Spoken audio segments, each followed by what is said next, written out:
अस्सलाम वालेकुम नाज़रीन किराम, मैं हूं आपका होस्ट अयाज अहमद। नाज़रीन किराम, लतीफ़ खोसा को इमरान खान की वकालत करने पर पीपल्स पार्टी की तरफ से एक नोटिस दे दिया गया और उसका लतीफ़ खोसा ने जवाब भी दे दिया। कहते हैं कि मुझे इमरान खान का वकील बनने पर नोटिस दिया गया है, क्या मैं किसी का ज़ाती मुलाजिम हूँ?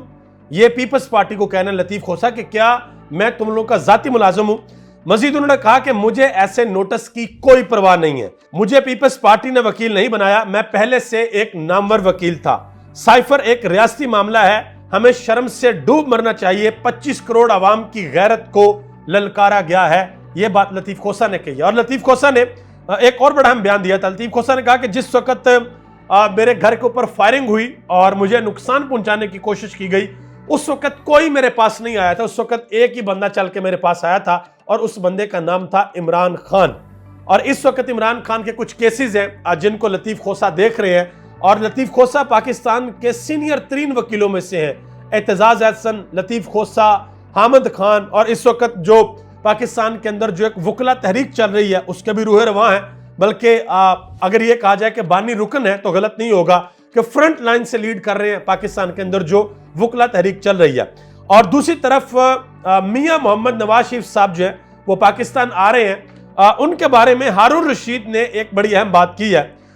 उन्होंने कहा है कि शरीफ खानदान महज एक माफिया नहीं बल्कि इससे बहुत बढ़कर है। बड़े बड़ों को उन्होंने चकमा दिया है, इनसे निजात पाली तो इंशाल्लाह मुल्क दलदल से निकल आएगा।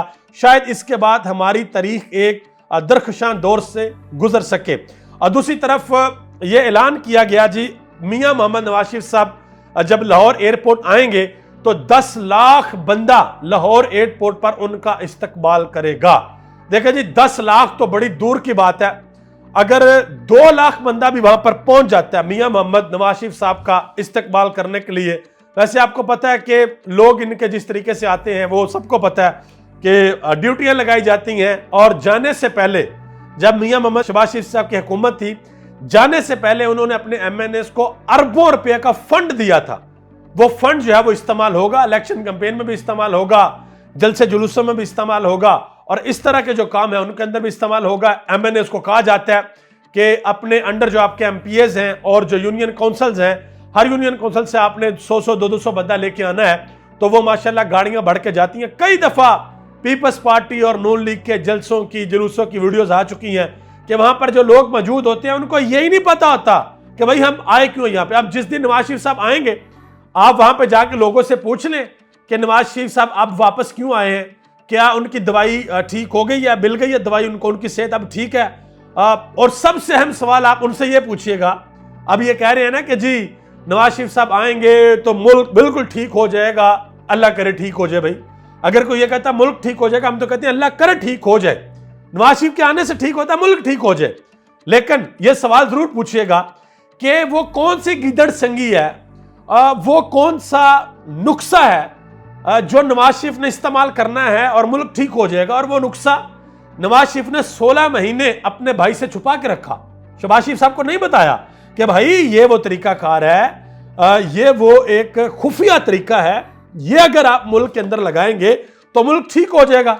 शहबाज शरीफ साहब नवाज शरीफ साहब के सगे भाई हैं, वो अलहदा बात है। नवाज शरीफ साहब कहते हैं मेरी एस्टेब्लिशमेंट के साथ बनती नहीं है। शहबाज शरीफ साहब कहते हैं मैं 30 साल से एस्टेब्लिशमेंट के आंकत आ रहा हूं।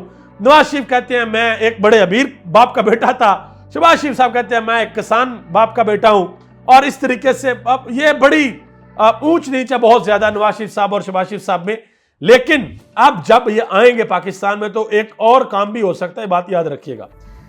एक तो कानून के मुताबिक नवाज शरीफ साहब जैसे ही आते हैं तो आते साथ ही इनको जेल जाना पड़ेगा, जो मर्जी हो जाए। जो अपील इन्होंने करनी थी उसका टाइम गुजर चुका है। और मजे की बात आपको यहां पर बताता चलूं कि ये जो जस्टिस काजी फायज ईसा साहब ने आते साथ ही पहले केस में कैमरे लगवाए हैं ना, अच्छी बात है लगवाए हैं, उसके अंदर एक शिक ये भी है कि नवाज शरीफ साहब को अपील का हक मिलेगा अगर वो फैसला पार्लियामेंट के हक में हो जाता है। और अगर वो फैसला पार्लियामेंट के हक में हो जाता है तो फिर एक और काम भी हो जाएगा। वो काम ये हो जाएगा कि पार्लियामेंट ने वो कानून पास किया था और काजी फायज ईसा साहब जो फुल बेंच है वो अगर उनके हक में फैसला दे देता है तो फिर पार्लियामेंट ने जितने भी कानून बनाए हैं, वो नैब अमेंडमेंट वाला जो कानून है जिसमें करप्शन के लुथड़े हुए लोगों को पाक कर दिया गया था, वो कानून भी हो सकता है फिर काजी फायज ईसा साहब रिवर्स कर दे, क्योंकि उसमें तो फैसला आ चुका है। उसमें से 2-1 का फैसला है और उमर अता बंदयाल ने अपने आखिरी दिन वो फैसला दिया था कि जिस की जो भी इंक्वायरीज और इन्वेस्टिगेशंस हैं वो जहां जहां पे रुकी थी वहां से दोबारा शुरू होगी, और जो लोगों ने करप्शन की है और नैब से उनको धो के पाक साफ कर दिया गया था उन लोगों को जवाब देना पड़ेगा। अब देखते हैं कि क्या होता है। मियां साहब वापस आते हैं तो यह क्या तीर मारते हैं, और क्या सबसे बड़ा सवाल कि मियां साहब को वापस आने पे गिरफ्तार करके जेल में डाला जाएगा या फिर वो जलसे करेंगे और इमरान खान बदस्तूर जेल के अंदर अटक के अंदर बैरक नंबर 3 कैदी नंबर 408 के नाम से ही रहेंगे। आप सबका बहुत बहुत शुक्रिया। पाकिस्तान जिंदाबाद, पाकिस्तान के अवाम और पाकिस्तान के इदारे।